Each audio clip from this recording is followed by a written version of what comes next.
السلام علیکم ورحمۃ اللہ تعالی وبرکاتہ۔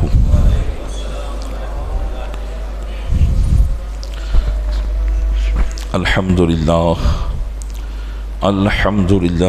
نحمده ونستعینه ونستغفره ونؤمن به ونتوکل علیہ ونعوذ باللہ من شرور انفسنا ومن سیئات اعمالنا من يهده الله فلا مضل له ومن يضلله فلا هادي له ونشهد أن لا إله إلا الله وحده لا شريك له ونشهد أن سيدنا ومولانا محمدا عبده ورسوله أما بعد فأعوذ بالله من الشيطان الرجيم بسم الله الرحمن الرحيم لا تمدن عينيك إلى ما متعنا به أزواجا منهم ولا تحزن عليهم واخفض جناحك للمؤمنين آمنت بالله صدق الله مولانا العظيم وبلغنا رسوله النبي الأمين المكين الكريم ونحن على ذلك لمن الشاهدين والشاكرين والحمد لله رب العالمين۔ آئیے سب سے پہلے ہم اور آپ آقا انعامدار مدینے کے تاجدار، دونوں عالم کے مالک و مختار، نائب پروردگار گلشن ہستی کی اولین فصل بہار کے دربار گوہر بار میں درود پاک کا قیمتی ہار پیش کریں۔ اللہم صلی علی سیدنا شفیعنا نبینا مولانا محمد معدن الجود والکرم وآلہ وبارک وسلم۔ عقیدت و محبت کے ساتھ ایک مرتبہ اور پڑھ دیں، اللہم صلی علی سیدنا شفیعنا نبینا مولانا محمد معدن الجود والکرم وآلہ وبارک وسلم۔ گنبد خضراء کے تصور کے ساتھ ایک مرتبہ اور پڑھ دیں، اللہم صلی علی سیدنا شفیعنا نبینا مولانا محمد معدن الجود والکرم منبع العلم والحلم والحکم وآلہ واصحابہ وبارک وسلم صلاة وسلاما سرمدا دائما ابدا علیک یا رسول اللہ۔ خطبہ مسنونہ کے بعد قرآن کریم کی آیت کریمہ کی تلاوت کا میں نے شرف حاصل کیا ہے۔ آئیے اس کے تعلق سے کچھ گفتگو میں کروں، اس سے پہلے چند ابتدائی باتیں سماعت فرما لیں۔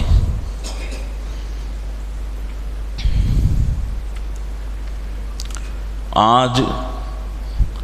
انسان میں ایک خرابی جو پائی جاتی ہے وہ ہے مایوسی۔ مایوسی عام انسان میں ہو تو بھی یہ عیب ہے، لیکن اگر یہ مایوسی ایک مسلمان میں ہو تو یہ بہت بڑا عیب ہے۔ مایوسی مطلب کسی بھی چیز کے نہ ملنے سے نا امید ہو جانا اور ٹینشن میں چلے جانا، ڈپریشن کا شکار ہو جانا، یہ عام طور پر دنیا کا ہر 10واں 20واں انسان اس بات میں ملوث ہوتا ہے۔ یہ چیزیں ایسی ہوتی ہیں جو انسان کی خوشیوں کو چھین لیتی ہیں اور وہ خود سے کسی چیز کو حاصل کرنے کی کوشش میں لگ جاتا ہے، لیکن جب وہ چیز اسے حاصل نہیں ہوتی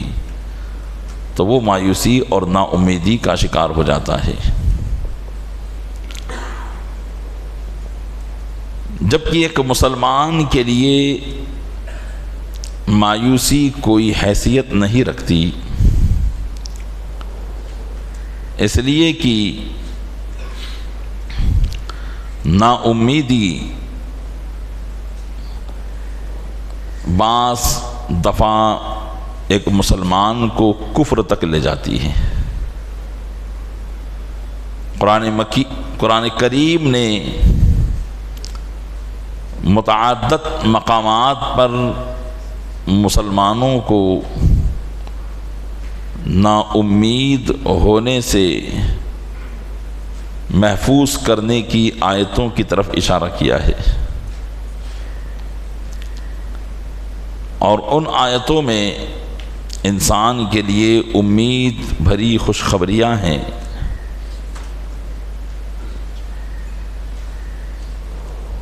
میں نے جو کہا کہ یہ چیز اگر کسی مسلمان میں ہو تو یہ بہت بڑا عیب ہے، اس لیے کہ مسلمان اس انسان کو کہتے ہیں جس کا عقیدہ اور نظریہ یہ ہے کہ کائنات کا سارا نظام اللہ کی مشیت سے چلتا ہے، اور اس کی مشیت کے بغیر ایک پتا بھی نہیں ہل سکتا۔ جب ایک مسلمان کے بنیادی عقیدے اور بنیادی نظریے میں یہ بات شامل ہے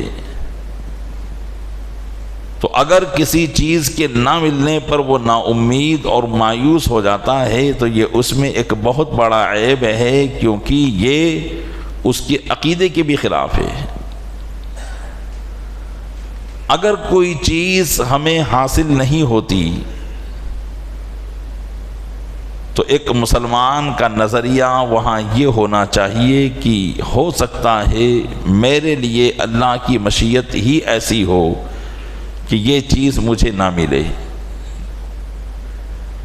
اور رب کی ذات سے قوی امید ہونی چاہیے کہ اس چیز کے نہ ملنے ہی میں میرے رب کے نزدیک میرے لیے بہتری ہے۔ تو جب ایک مسلمان اس قسم کا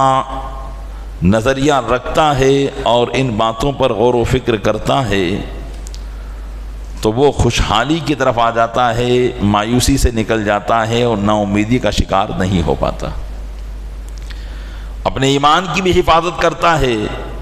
اور اپنی صحت و تندرستی کی بھی وہ حفاظت کر لیتا ہے۔ بسا اوقات جو مایوسی انسان میں آتی ہے وہ دنیاوی چیزوں کو دیکھ کر آتی ہے کہ فلاں تو دنیاوی اعتبار سے بڑا کامیاب نظر آتا ہے، اس کا کاروبار تو بہترین چلتا ہے، فلاں قوم جو اللہ کی عبادت بھی نہیں کرتی اس کی مخالفت کرتی ہے، وہ بڑے عیش و آرام سے زندگی گزارتے ہیں، ان کے لیے تو کسی قسم کی کوئی تکلیف ہی نہیں، دنیا کا بیش بہا خزانہ ان کے پاس ہے، اور وہ جس طریقے سے چاہتے ہیں اپنی زندگی گزارتے ہیں، لیکن اس کے برخلاف میں ایک مسلمان ہوں، اللہ کا ماننے والا ہوں، اللہ کی عبادت کرنے والا ہوں، میں ایک غریب ہوں اور میں اس طریقے کی زندگی نہیں گزار پاتا جس طریقے سے ایک کافر گزار رہا ہوتا ہے۔ تو کبھی کبھی انسان کی توجہ دنیاوی مال اور اسباب کی طرف ہوتی ہے تو جن کے پاس مال و اسباب ہوتا ہے وہ ان کی نافرمانی کے بھی باوجود جب ان کو وہ عیش و آرام میں دیکھتا ہے تو خود کو وہ نا امید سمجھنے لگتا ہے اور اپنے اسلامیات اور ایمانیات کے تعلق سے کمزوری کا شکار نظر آتا ہے، جبکہ دنیا میں مالدار ہونا، عیش و عشرت کے ساتھ زندگی گزارنا، ہر دل جو خواہش رکھتا ہے اس خواہش کو پورا کر لینا، یہ کامیابی نہیں ہے، یہ کامیابی نہیں ہے۔ کامیابی کی جو ہے بنیاد یہ نہیں کہ آدمی بہت بڑا مالدار ہو. سب سے بڑے کامیاب دنیا کے اندر جو کامل و اکمل ذات ہمارے نزدیک اللہ کے محبوب صلی اللہ تعالیٰ علیہ وسلم ہیں.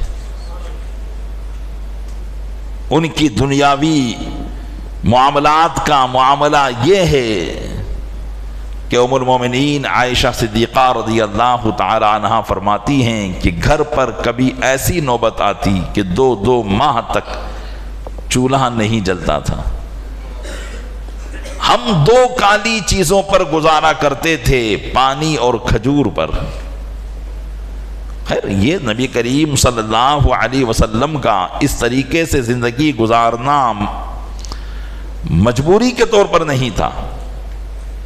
بلکہ خوش دلی کے طور پر تھا. آپ خود ایسی زندگی کو پسند فرماتے تھے جیسا کہ ام المومنین عائشہ صدیقہ رضی اللہ تعالی عنہا سے روایت ہے کہ ایک مرتبہ ایک انصاری صحابیہ نبی کریم صلی اللہ علیہ وسلم کے حجرہ مبارکہ میں آئی جو ام المومنین عائشہ صدیقہ رضی اللہ تعالی عنہا کا کمرہ تھا. ام المومنین سے ملاقات کی اور جب نبی کریم صلی اللہ علیہ وسلم کے سادے سے بستر کو دیکھا تو ان کا دل بھر آیا اور ان صحابیہ کی آنکھوں سے آنسو جاری ہو گئے کہ کھجور کی چٹائی تھی اور ایک تکیہ تھا جس میں کھجور کی چھالیں بھری ہوئی تھی. جس ذات کے صدقے میں اللہ نے ساری کائنات کو بنایا ہے اس ذات کا سادہ سا بستر دیکھ کر ان صحابیہ کا دل بھر آیا. فوراً اپنے گھر پر گئی اور ایک بہترین روئی کا گدا، نرم و نازک گدا لے کر حضرت ام المومنین عائشہ صدیقہ رضی اللہ تعالی عنہا کی بارگاہ میں آئی اور اس سادے بستر کو ہٹا کر وہ نرم و نازک گدا وہاں بچھا دیا. اللہ کے محبوب صلی اللہ تعالی علیہ وسلم جب کاشان اقدس میں تشریف لائے تو دیکھا کہ عیش و آرام کا سامان مہیا ہے اور سادے سے بستر کی جگہ پر ایک بہترین بستر لگا ہوا ہے. ارشاد فرمایا اے عائشہ یہ کیا ہے؟ تو ام المومنین رضی اللہ تعالی عنہا نے پورا واقعہ بیان کیا. اللہ کے محبوب صلی اللہ علیہ وسلم نے ارشاد فرمایا کہ اے عائشہ اس طرح کی زندگی گزارنا میری مجبوری نہیں، اگر میں چاہوں تو یہ پہاڑ تہامہ کے سونے چاندی کے بن کر میرے آگے پیچھے پھرے ہیں. اللہ تبارک و تعالیٰ نے اپنے محبوب کو اس طریقے کا اختیار عطا فرمایا تھا. تو پتہ چلا کہ مالداری یہ کامیابی نہیں ہے کہ جس کے پاس مال ہے وہ بہت بڑا کامیاب اور جو غریب ہے وہ ناکام، بلکہ ناکامی کا اصل سبب، ناکامی کی اصل وجہ حرص ہے، لالچ ہے. انسان لالچی ہوتا ہے تو وہ اپنے آپ کو ناکام سمجھتا ہے چاہے دنیا کی کتنی ہی دولت اس کے پاس ہو. لالچ ہی کی وجہ سے 2 بھائی جو بڑے مالدار ہوں ایک دوسرے کے دشمن بن جاتے ہیں. لالچ ہی کی وجہ سے ایک آدمی دوسرے آدمی کو آگے نہیں بڑھنے دیتا، چاہے وہ کاروبار ہو چاہے اور کوئی دنیاوی معاملہ ہو. لالچ ہی کی وجہ سے آدمی سودی لین دین کرتا ہے. لالچ ہی کی وجہ سے وہ دوسرے کے حقوق کو مارتا ہے. لالچ ہی کی وجہ سے ایک بھائی اپنی بہن کو وراثت سے محروم کر دیتا ہے اور باپ کے سارے مال پر قبضہ کر کے بیٹھ جاتا ہے. تو ہم کیا سمجھتے ہیں کہ یہ جتنے بھی مال پر قبضہ کر کے بیٹھے یہ سب کامیاب ہیں؟ یہ سب ناکام ہیں. پتہ چلا سب سے بڑی ناکامی کا سبب جو ہے وہ غریبی نہیں ہے بلکہ ناکامی کا سبب لالچ ہے. اور اسی لالچ کو ختم کرنے کے لیے، اسی حرص کو ختم کرنے کے لیے اللہ تبارک و تعالیٰ نے قرآن کریم میں ارشاد فرمایا لا تمدن عینیک الی ما متعنا بہ ازواجا منہم، اے محبوب صلی اللہ علیہ وسلم ان مال و اسباب کی طرف اپنی آنکھ نہ لگاؤ جو ہم نے ان کافروں کو برتنے کو دیا ہے۔ ان مال و اسباب کی طرف اپنی نگاہ نہ اٹھاؤ جو ہم نے ان کافروں کو چند مدت برتنے کو دیا ہے۔ وَلَا تَحْزَنْ عَلَيْهِمْ، اور غمگین نہ ہو۔ وَاخْفِضْ جَنَاحَكَ لِلْمُؤْمِنِينَ، اور مسلمانوں کے لیے اپنے بازوؤں کو بچھا دو۔ آقا کائنات صلی اللہ علیہ وسلم کو یہ خطاب کیا جا رہا ہے کہ اپنی نگاہ کافروں کے ان مال و اسباب کی طرف نہ اٹھاؤ، جبکہ نبی کریم صلی اللہ تعالی علیہ وسلم فطری طور پر دنیا اور دنیا کے مال و اسباب سے بے رغبتی رکھنے والے تھے۔ آپ کو دنیا کے مال و اسباب میں رغبت ہی نہیں تھی، اس کے اندر کوئی آپ کو خواہش ہی نہیں تھی۔ جیسا کہ آپ نے پچھلی حدیث میں سماعت کیا کہ اگر میں خواہش کروں تو یہ پہاڑ سونے چاندی کے ہو کر ارد گرد گزرے اور چلے، لیکن حضور اکرم صلی اللہ علیہ وسلم نے کبھی اس کی خواہش نہیں کی۔ تو آپ تو فطری طور پر دنیا سے بے رغبتی رکھنے والے تھے، لیکن اللہ تبارک و تعالیٰ نے اپنے محبوب کے ذریعے اپنے محبوب کی امت کو یہ درس عطا فرمایا ہے کہ اے میرے مسلمان بندو، ظاہری طور پر دنیا کے مال و اسباب ان لوگوں کو عطا کیے گئے جو اللہ کے نافرمان ہیں، جو اللہ و رسول کے نافرمان ہیں، جو اللہ کو چھوڑ کر متعدد معبودوں کی عبادت کرتے ہیں۔ تم ان کی چکا چوند چاندنی کو دیکھ کر، ان کے عالیشان بنگلوں کو دیکھ کر، ان کی بہترین سواریوں اور گاڑیوں کو دیکھ کر اپنے ایمان پر شک نہ کرنے بیٹھ جانا۔ لا تحزن علیہم، ان پر غم نہ کرنا، بلکہ یہ تو ہم نے ان کو چند دنوں کے لیے برتنے کو دیا ہے، یہ دنیاوی زندگی میں ان کو برتنے کو دیا ہے، آخرت تو اللہ نے مومنین ہی کے لیے تیار کر رکھی ہے، اور آخرت کی ساری نعمتیں اللہ نے مومنین کے لیے رکھی ہے، اس میں سے کافر کو ذرہ برابر حصہ نہیں دیا جائے گا۔ ایک مرتبہ نبی کریم رؤوف الرحیم علیہ الصلاۃ والتسلیم کھجور کی چھال سے بنی ہوئی رسی اور اس رسی سے بنی ہوئی کھاٹ پر جو حضور اکرم صلی اللہ علیہ وسلم جس پر آرام فرماتے تھے، اس پر نبی کریم صلی اللہ علیہ وسلم دن کی گرمی میں آپ آرام کر رہے تھے۔ حضرت عمر فاروق اعظم رضی اللہ تعالیٰ عنہ عین اسی وقت حضور سے ملاقات کے لیے آئے۔ نبی کریم صلی اللہ علیہ وسلم اپنے بستر سے اس کھاٹ شریف سے اٹھے تو حضرت عمر فاروق اعظم رضی اللہ تعالیٰ عنہ نے دیکھا کہ رسی کے نشانات نبی کریم صلی اللہ علیہ وسلم کے بازوؤں اور پہلوؤں پر نظر آ رہے ہیں۔ حضرت عمر فاروق اعظم رضی اللہ تعالیٰ عنہ کی چشمان مبارک سے ٹپا ٹپ آنسو گرنے لگے۔ عرض کرنے لگے یا رسول اللہ، قیصر و کسریٰ کے وہ بادشاہ جو آپ کے مقام کی خواب تک بھی نہیں پہنچ سکتے، وہ تو اتنی عیش و آرام کے ساتھ زندگی گزارے کہ ان کے لیے مخملوں کے بستر ہوں، سونے چاندی کے پیالے ان کے کھانے اور پینے کو ہوں، جبکہ آپ کے صدقے میں اللہ نے کائنات کو بنایا ہے اور آپ اس قسم کی زندگی گزارے۔ اللہ کے محبوب صلی اللہ علیہ وسلم نے حضرت عمر رضی اللہ تعالیٰ عنہ سے ارشاد فرمایا، اے عمر مجھے ان سے کیا غرض؟ لم ترضى ان الدنيا للكافر والآخرة لنا، کیا تم اس بات پر راضی نہیں ہو کہ دنیا کافر کے لیے ہے اور آخرت ہمارے لیے ہے؟ حضور اکرم صلی اللہ علیہ وسلم نے حضرت عمر فاروق اعظم کی اس تشویش کو دور فرما دیا کہ بظاہر دنیاوی وہ بادشاہ جو آج عیش و عشرت کی زندگی گزار رہے ہیں،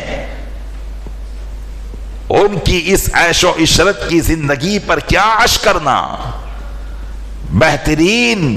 اور قابل اتباع زندگی تو وہ زندگی ہے جو آخرت کو چاہتی ہے۔ اللہ تبارک و تعالیٰ نے قرآن کریم میں اسی بات کو ارشاد فرمایا۔ رب تعالیٰ ارشاد فرماتا ہے، من کانا یرید حرث الآخرۃ نزد لہ فی حرثہ، جو آخرت کی کھیتی کو چاہتا ہے، جو آخرت کو چاہتا ہے، ہم اس کے لیے اس میں اور اضافہ کر دیتے ہیں۔ جو بندہ آخرت کی طلب میں ہوتا ہے، آخرت بہتر بنانے کی فکر میں ہوتا ہے، اللہ فرماتا ہے کہ ہم اس کے لیے آخرت میں اور اضافہ کرتے ہیں۔ وَمَنْ كَانَ يُرِيدُ حَرْثَ الدُّنْيَا نُؤْتِهِ مِنْهَا، اور جو دنیا کے ساز و سامان کو چاہے تو ہم دنیا میں سے اس کو کچھ عطا کرتے ہیں، سب نہیں بلکہ کچھ۔ بتائیے ساری دنیا کسی کو ملی ہے؟ کسی کو نہیں ملی۔ تو فرمایا کہ جو دنیا کو چاہتا ہے، ہم وہ دنیا کو چاہ چاہ کر مر جائے گا، اس کے باوجود وہ پوری دنیا حاصل نہیں کر پائے گا، کیونکہ اللہ فرما رہا ہے کہ ہم اس کو اس دنیا میں سے کچھ دیتے ہیں۔ وَمَا لَهُ فِي الْآخِرَةِ مِن نَصِيب، لیکن آخرت میں اس کے لیے کوئی حصہ نہ ہوگا، آخرت میں اس کے لیے کوئی حصہ نہ ہوگا۔ پتا چلا کہ دنیا کی لالچ کرنے والے، دنیا کی حرص کرنے والے، وہ اپنی آخرت کا بہت بڑا نقصان کرتے ہیں۔ اور کافرین نے دنیا کے اندر، کافرین نے دنیا میں عیش و آرام مانگا، اللہ نے انہیں دنیا ہی میں عیش و آرام دے دیا۔ اور مومنین کو اللہ تبارک و تعالیٰ نے آخرت کے اسباب کے لیے رکھا، تو آخرت میں ان کو ایسی نعمتیں عطا فرمائی کہ جس کو نہ تو کسی آنکھ نے دیکھا ہے، نہ کسی کان نے سنا ہے، اور نہ ہی کسی دل پر اس کا خیال گزر سکتا ہے۔ اللہ کے محبوب صلی اللہ علیہ وسلم کو مخاطب کر کے رب تعالی اپنے محبوب بندوں کو خوشخبری سناتا ہے، تاکہ محبوب بندے دنیا کی چکا چوند کو دیکھ کر مایوس نہ ہو، بلکہ وہ اپنی توجہ آخرت کی طرف رکھے۔ اللہ ارشاد فرماتا ہے کہ محبوب فرما دو، قُلْ أَؤُنَبِّئُكُمْ بِخَيْرٍ مِّن ذَلِكُمْ، اے محبوب آپ فرماؤ کیا اس سے بہتر بات میں تم کو بتاؤں؟ کس سے بہتر؟ دنیاوی مال و اسباب سے بہتر۔ اَؤُنَبِّئُكُمْ بِخَيْرٍ مِّن ذَلِكُمْ، ان سے بہتر چیز میں تم کو بتاؤں، لِلَّذِينَ اتَّقَوْا، ان کے لیے جو پرہیزگاری اختیار کرتے ہیں، ان کے لیے دنیاوی ساز و سامان سے بہتر کیا ہے؟ اللہ فرماتا ہے کہ محبوب ان سے پوچھو، کیا میں بتاؤں کہ عند ربہم جنات تجری من تحتها الانہار، ان کے رب کی بارگاہ میں ان کے لیے ایسے باغ ہیں جن کے نیچے نہریں بہہ رہی ہیں۔ یہ دنیا اور دنیا کے اندر جو کچھ ہے ان ساری نعمتوں سے بہتر ہے۔ پیارے اسلامی بھائی غور کرتے چلے جائیں، میں جو آیات پڑھ رہا ہوں، ان آیتوں میں ایک مسلمان کی مایوسی کو کیسے دور کیا جا رہا ہے، ان آیتوں میں ایک مسلمان کی حرص کو کیسے ختم کیا جا رہا ہے کہ تم مسلمان ہو کر دنیا نہ ملنے پر افسوس کرتے ہو، مسلمان ہو کر اپنی غربت پر تشویش کے شکار ہو جاتے ہو، مسلمان ہو کر اپنی غریبی پر افسوس کرتے ہو، تم مسلمان ہو، سب سے بڑی نعمت تو تمہاری یہ ہے کہ اللہ تبارک و تعالیٰ نے تمہیں ایمان کی سب سے بڑی دولت سے مالا مال کیا ہے، اور وہ دولت ان کافروں کے پاس نہیں ہے جو راتوں دن عیش و مستی کے اندر اپنی زندگی گزار رہے ہیں۔ وہ دولت اللہ تبارک و تعالیٰ نے تمہیں عطا فرمائی ہے۔ پیارے اسلامی بھائیوں، حضور اکرم صلی اللہ تعالی علیہ وسلم نے خود بھی وہ زندگی اختیار کی جو آپ کی پسند تھی، اور اپنی امت کو بھی اس زندگی کو اختیار کرنے کا حکم فرمایا۔ اور وہ زندگی کیا ہے؟ وہ زندگی ہے دنیا سے بے رغبتی، جس کو ہم کہتے ہیں زہد، تقوی، پرہیزگاری۔ اور حضور اکرم صلی اللہ علیہ وسلم کو دنیا کیسی ناپسند تھی؟ حضرت زید بن ارقم رضی اللہ تعالیٰ عنہ سے روایت ہے کہ خلیفہ اول حضرت سیدنا ابو بکر صدیق رضی اللہ تعالیٰ عنہ کی خلافت کا زمانہ تھا۔ آپ نے لوگوں سے پانی طلب کیا تو آپ کو پانی میں شہد ملا کر پیش کیا گیا، عمدہ اور بہترین قسم کا پانی جو شہد ملا ہوا تھا وہ حضرت صدیق اکبر رضی اللہ تعالیٰ عنہ کو پیش کیا گیا۔ حضرت صدیق اکبر رضی اللہ تعالیٰ عنہ نے جب اس پانی کو ہاتھ میں لیا اور پانی کو دیکھا تو زار و قطار رونے لگے، ہچکیاں بن گئی۔ لوگوں نے پوچھا کیا امیر المومنین آخرکار بات کیا ہے کہ آپ اس پانی کو دیکھ کر رو رہے ہیں؟ تو حضرت سیدنا صدیق اکبر رضی اللہ تعالیٰ عنہ نے ارشاد فرمایا کہ ایک مرتبہ میں نے اپنے محبوب صلی اللہ علیہ وسلم کو دیکھا کہ وہ ایسا لگ رہا ہے کہ کسی چیز کو دھتکار رہے ہیں، جبکہ وہاں پر بظاہر کوئی چیز نہیں تھی۔ تو میں نے عرض کیا یا رسول اللہ علیہ الصلوۃ والسلام، آپ کس کو دھتکار رہے ہیں؟ کوئی نظر تو نہیں آ رہا ہے۔ دھتکارنا مطلب اپنے آپ سے کسی چیز کو ہٹانا کہ ہٹ جا، تیرا کوئی کام نہیں ہے یہاں۔ تو آپ کس کو دھتکار رہے ہیں؟ یا تو کوئی نظر نہیں آ رہا ہے۔ تو نبی کریم صلی اللہ علیہ وسلم نے ارشاد فرمایا کہ ابو بکر، دنیا میری طرف آ رہی ہے اور دنیا کہہ رہی ہے کہ مجھے قبول کیا جائے، اور میں اس سے کہہ رہا ہوں الیک عنی، تیرا مجھ سے کیا کام ہے؟ مجھ سے دور ہو جا، مجھ سے دور ہو جا، مجھ سے دور ہو جا۔ حضرت صدیق اکبر رضی اللہ تعالیٰ عنہ نے فرمایا کہ محبوب کائنات صلی اللہ علیہ وسلم کا معاملہ تو یہ تھا کہ وہ دنیا کو دھتکارتے تھے، دنیا کے عیش و عشرت کو ناپسند کرتے تھے، اور رسول اکرم صلی اللہ علیہ وسلم کی معاملات میں یہ تھا کہ آپ سادگی کو پسند کرتے تھے۔ جب تم لوگوں نے شہد ملا ہوا پانی مجھے پیش کیا تو میں سوچنے لگا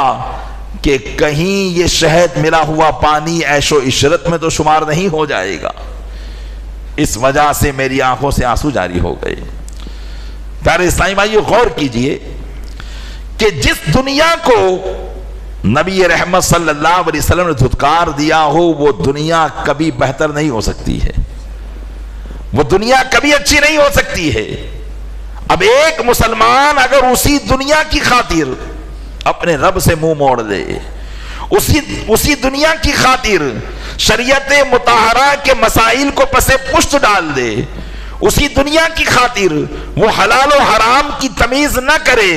اسی دنیا کی خاطر وہ ماں باپ کو چھوڑ دے، اسی دنیا کی خاطر وہ اپنے بھائیوں سے نفرت کر لے، تو آپ بتائیے کہ وہ مسلمان کتنا نبی کریم صلی اللہ علیہ وسلم کا پیروکار ہوگا کہ جس دنیا کو نبی کریم صلی اللہ علیہ وسلم نے اپنی بارگاہ سے بھگایا، 3 مرتبہ دھتکارا، اور ایک مسلمان اسی دنیا کے پیچھے ان کے سارے قوانین کو پس پشت ڈال رہا ہے، تو بتائیے اس کا اسلام سے کتنا تعلق ہوگا۔ یہی وجہ ہے کہ پھر ایسے لوگ مایوسی کے شکار ہوتے ہیں، یہی وجہ ہے کہ کروڑوں کی پراپرٹی ہونے کے بعد بھوک نہیں مٹتی، یہی وجہ ہے کہ مالدار سے مالدار تر ہونے کے باوجود بھی وہ دوسرے کا حق مارنے کی کوشش کرتے رہتے ہیں۔ اس لیے مسلمانوں کو یہ کہا گیا کہ تم اس وقت تک کامیاب نہیں ہو سکتے جب تک کہ مالداری میں اپنے سے نیچے والوں کو نہ دیکھ لو۔ حقیقی کامیابی یہی ہے، دین کے معاملے میں اپنے سے اوپر والے کو دیکھا جائے اور دنیا کے معاملے میں اپنے سے نیچے والے کو دیکھا جائے تو تمہاری مایوسی ختم ہوگی اور تمہیں اللہ کی بارگاہ میں شکر ادا کرنے کا موقع فراہم کیا جائے گا۔ لیکن آج ہمارا معاملہ بالکل الٹا ہو گیا ہے، ہم دین میں نیچے والے کو دیکھتے ہیں، دنیا میں اونچے والے کو دیکھتے ہیں، اس لیے ہم نیکیوں میں بھی سبقت نہیں کر پاتے اور دنیا کے اندر آگے سے آگے بڑھنے کی کوشش کرتے ہیں، جبکہ آپ نے رب کا فرمان سن لیا کہ جو دنیا میں جتنا آگے بڑھے گا وہ پوری دنیا تو حاصل کر ہی نہیں سکتا، کیونکہ رب نے فرما دیا نؤتیہ منہا، اس دنیا میں سے تھوڑا سا ہم اس کو دے دیں گے۔ تو بتائیے وہ دنیا کیسے حاصل کر پائے گا؟ لیکن آخرت کے بارے میں بتایا کہ آخرت اگر وہ چاہے گا تو ہم اسے اور زیادہ عطا کریں گے۔ تو دنیا کو حاصل کرنا دنیا میں نقصان اور دنیا میں آخرت کو حاصل کرنا یہ آخرت کا بھی فائدہ ہے اور دنیا کا بھی فائدہ ہے۔ تو اب آپ غور کر لیں کہ ہماری وہ حرص اور ہماری وہ لالچ اور ہماری وہ دنیا سے بے رغبتی بڑھتی چلی جائے گی جب تک ہم اپنے آقا علیہ السلام کے اس فرمان پر عمل پیرا نہیں ہوں گے۔ اس لیے آج ناشکری کا دورہ ہے، آدمی ہر وقت بس اسی بات میں رہتا ہے کہ آج تو کاروبار ہی نہیں چل رہا ہے، بڑی مصیبتوں کا سامنا ہے، سارے معاملات ٹھپ پڑ چکے ہیں، گویا کہ اللہ کی طرف سے اس کی شکر کی دولت چھین لی گئی ہے۔ اور جبکہ شکر وہ نعمت تھی کہ رب تعالی شکر کے بارے میں فرماتا ہے لئن شکرتم لازیدنکم، اگر تم میرا شکر ادا کرو گے تو میں اپنی نعمتوں کو اور بڑھا دوں گا۔ تو بندے کو جب دنیا کی حرص لگی تو وہ شکر کی نعمت سے دور ہو گیا اور اب شکر نہیں کرتا، اب وہ ناشکری ہی کرتا رہتا ہے جبکہ آرام سے زندگی کو گزار رہا ہے۔ تو پیارے اسلامی بھائیوں، ضروری ہے کہ دنیا کے معاملے میں ہم اپنے ماتحتوں کو دیکھیں، جو ہم سے کم مالدار ہیں ہم اس کو دیکھیں تو شکر کا موقع ملے گا کہ اللہ تعالیٰ نے مجھے تو یہ نعمتیں عطا کی ہے، جبکہ وہ تو اس نعمت میں بھی اللہ کا شکر ادا کرتا ہے، تو میں اور زیادہ شکر کروں گا، اور جب میں اور زیادہ شکر کروں گا تو اللہ اور نعمتیں عطا فرمائے گا۔ اور جب دین کے معاملے میں اپنے سے اونچے والے کو دیکھوں گا کہ فلاں کیسا دیندار آدمی ہے، کیسی نمازوں کا پابند ہے، کیسی عبادت و ریاضت بجا لاتا ہے، میں تو کچھ عبادت نہیں کرتا، تو زیادہ سے زیادہ اسے عبادت کرنے کا شوق اور ذوق حاصل ہوگا۔ ان باتوں کو اپنے اندر اپنانا چاہیے۔ نبی کریم صلی اللہ علیہ وسلم کی سیرت مبارکہ میں سے بہترین سیرت حضور اکرم صلی اللہ علیہ وسلم کا زہد یعنی دنیا سے بے رغبتی ہے۔ اب ایک بات اور سماعت کرتے چلیں، دنیا سے بے رغبتی جب کہی جاتی ہے تو عموماً لوگ اسلام کو بدنام کرنے کے لیے یہ کہتے ہیں کہ بھئی اسلام مسلمانوں کی ترقی نہیں چاہتا، اسلام انسان کی ترقی نہیں چاہتا، اور وہ بس یہی چاہتا ہے کہ مسلمان ہمہ وقت مسجدوں میں بیٹھے رہیں، دین کی باتیں کریں، دنیا ان کے نظام میں آئے ہی نہیں، جبکہ ایسا نہیں ہے۔ زہد دنیا سے بے رغبتی کا نام ضرور ہے، لیکن دنیا حاصل کرنے کا نام دنیا سے بے رغبتی نہیں ہے۔ کلی طور پر دنیا کو حاصل کرنا برا نہیں ہے، ہاں بعض صورتوں میں دنیا کو حاصل کرنا برا ہے، جبکہ یہ دنیا ہم کو اپنے رب سے دور کر رہی ہو تو اس دنیا کو حاصل کرنا ہمارے لیے گناہ کا کام بن جائے گا۔ اگر اس دنیا کا حاصل کرنا ہمیں اللہ کی عبادات ریاضات سے روک رہا ہو، جیسے مثال کے طور پر بہت سے کام کاج والے نمازیں جماعت تو جماعت نماز تک قضا کر دیتے ہیں اپنے کام کاج کی وجہ سے، بعض لوگ 3 وقت کی، بعض لوگ 2 وقت کی، اور بعض لوگ پڑھتے ہی نہیں ہیں، تو اب یہ دنیا کا حاصل کرنا اس کے لیے ناجائز اور حرام ہو جائے گا، یہ ناجائز کام کر رہا ہے۔ علماء نے فرمایا کہ جس کام کی وجہ سے نماز پنجگانہ چھوٹتی ہو اس کام کو کرنا ہی جائز نہیں ہے۔ ہم ہر شرط منظور کر لیتے ہیں، لیکن بس یہ ہوتا ہے کہ کاروبار اچھا ہونا چاہیے، تو اس کو کہتے ہیں دنیا میں دل لگانا۔ لیکن اگر بندہ دنیا بھی حاصل کر رہا ہے لیکن اس کا دل دنیا میں نہیں بلکہ رب کی بارگاہ میں ہے، نماز کا پابند ہے، شریعت مطہرہ کا پابند ہے، کاروبار کرنے سے پہلے شریعتی اصول کو جانتا ہے اور اسی کے مطابق کاروبار کرتا ہے، حرام سے بچتا ہے، حلال رزق کماتا ہے، تو چاہے وہ کتنا ہی کمائے وہ دنیا سے بے رغبتی اختیار کیے ہوئے ہے، وہ زاہد ہے، وہ پرہیزگار ہے۔ حضرت امام غزالی رحمۃ اللہ تعالی علیہ ارشاد فرماتے ہیں کہ میں اپنے پیر و مرشد کی بارگاہ میں حاضر رہتا تو میرے پیر و مرشد اکثر دنیا کی برائی کو بیان کرتے رہتے، دنیا کے مال و اسباب کی برائی کو بیان کرتے رہتے، اور دنیا سے جو ہے بے رغبتی کا درس دیتے کہ دنیا سے بے رغبتی اختیار کرو۔ لیکن میں دیکھتا کہ میرے پیر و مرشد خود اتنے مالدار تھے کہ ان کے گھوڑوں کے باندھنے کے جو کھوٹے تھے وہ سونے کے تھے، ان پر ان کے گھوڑوں کو باندھا جاتا تھا۔ تو ایک دن میں نے عرض کیا کہ حضور آپ دنیا کی اس قدر برائی کو بیان کرتے ہیں جبکہ آپ کے یہاں مال کا حال یہ ہے کہ آپ کے گھوڑے کے کھوٹے سونے کے ہیں۔ تو حضرت امام غزالی فرماتے ہیں کہ میرے پیر و مرشد نے فرمایا کہ غزالی وہ کھوٹے میں نے زمین میں گاڑے ہیں، اپنے دل میں نہیں۔ دل میں تو اللہ کی یاد ہے، اگر دل میں اللہ کی یاد ہو اور اللہ کا ذکر ہو، شریعت مطہرہ کی پابندی ہو،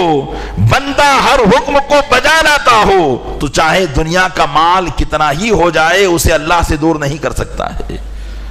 تو زہد کا معاملہ یہی ہے کہ مسلمان کا دل اللہ کی طرف رہے، مال میں نہ لگ جائے۔ حضور غوث پاک رضی اللہ تعالیٰ عنہ فرمایا کرتے، اے لوگو یاد رکھو یہ دنیا ہے، دنیا تمہاری جیب میں ہوگا چلے گا، دنیا تمہاری تھیلی میں ہوگی چلے گا، لیکن اگر دنیا تمہارے دل میں ہوگی تو تم برباد ہو جاؤ گے۔ آپ فرماتے کہ دنیا ایک سمندر ہے اور اس میں تم اپنی ایمان کی کشتی کے ساتھ اپنا سفر آخرت کی طرف رواں دوا ہو، دنیا کا سفر طے کر رہے ہو، تو کشتی کی فلاح اور بہبودی یہی ہے کہ دریا کا پانی کشتی سے باہر رہے۔ اگر دریا کا پانی کشتی میں آ گیا تو تم اپنی منزل مقصود تک نہیں پہنچ پاؤ گے، تمہاری کشتی راستے میں ڈوب جائے گی۔ آپ فرماتے ہیں بلا تمثیل اس بات کو سمجھو کہ اگر دنیا کی محبت تمہارے دل میں آ گئی تو پھر تم اپنی منزل مقصود یعنی آخرت کو نہیں پہنچ پاؤ گے اور تمہارا ایمان دنیا ہی میں برباد ہو جائے گا۔ تو پتہ چلا بزرگوں کی ان تاریخی الفاظ اور تاریخی جملوں میں کہ دنیا حاصل کرنا اور چیز ہے اور دنیا میں دل لگانا اور چیز ہے، لیکن دنیا وہی دنیا کام کی ہے جو دنیا انسان کو دین کی طرف لے کر آئے، جو دنیا انسان کو اللہ کی طرف لے کر آئے، جو دنیا انسان کو اس بات کی طرف لے کر آئے جس سے اس کی آخرت کامیاب ہو۔ اگر یہی دنیا انسان کو متکبر بناتی ہو، گھمنڈ والا بناتی ہو، تکبر والا بناتی ہو اور لوگوں کو حقیر سمجھنے والا بناتی ہو، تو اگر واقعی دنیا حاصل کرنے کے بعد میرے دل میں اس قسم کی بیماریاں پیدا ہو رہی ہے تو پھر ہمیں اپنے دل کا علاج بہت جلدی کر لینا چاہیے، ورنہ یہ کب تباہ و برباد کر دے گی کچھ پتہ نہیں چلے گا۔ اور پھر دیکھیں کہ اگر دنیا کے ساتھ ساتھ میرا دل یاد الہی کی طرف بھی متوجہ ہے، میں فرائض و واجبات کو بھی ادا کرتا ہوں، میں سنن و مستحبات کو بھی ادا کرتا ہوں، میں ذکر الہی میں بھی مشغول رہتا ہوں، تو سمجھ لیجئے کہ دنیا میرا کوئی نقصان نہیں کر پا رہی ہے۔ تو پیارے اسلامی بھائیوں، یقیناً آج جو ایک معاشرہ مایوسی کا شکار ہوتا چلا جا رہا ہے، اس کی وجہ یہی ہے کہ اس نے مالداری کو کامیابی اور غریبی کو ناکامی سمجھ رکھا ہے، جبکہ غریبی کبھی بھی ناکامی نہیں ہے۔ غریبی بہت اچھی چیز ہے، لیکن غریبی کے ساتھ ساتھ اللہ تبارک و تعالیٰ ایمان کی سچی دولت عطا فرمائے۔ غریبی کے ساتھ ساتھ محبوب دو عالم صلی اللہ علیہ وسلم کی پیروی اور اتباع عطا فرمائے، تو یہ غریبی یقیناً انسان کے لیے اتنی کامیاب ترین ہے کہ وہ اسے دنیا میں بھی خوشحال رکھتی ہے اور آخرت میں بھی خوشحال رکھے گی۔ اللہ تبارک و تعالیٰ اپنے محبوب صلی اللہ علیہ وسلم کے صدقے میں ہمیں ان باتوں پر عمل کرنے کی توفیق عطا فرمائے اور اپنے محبوب صلی اللہ علیہ وسلم کی سیرت کریمہ پر چلنے کی توفیق عطا فرمائے۔ آمین بجاہ النبی الامین صلی اللہ علیہ وسلم۔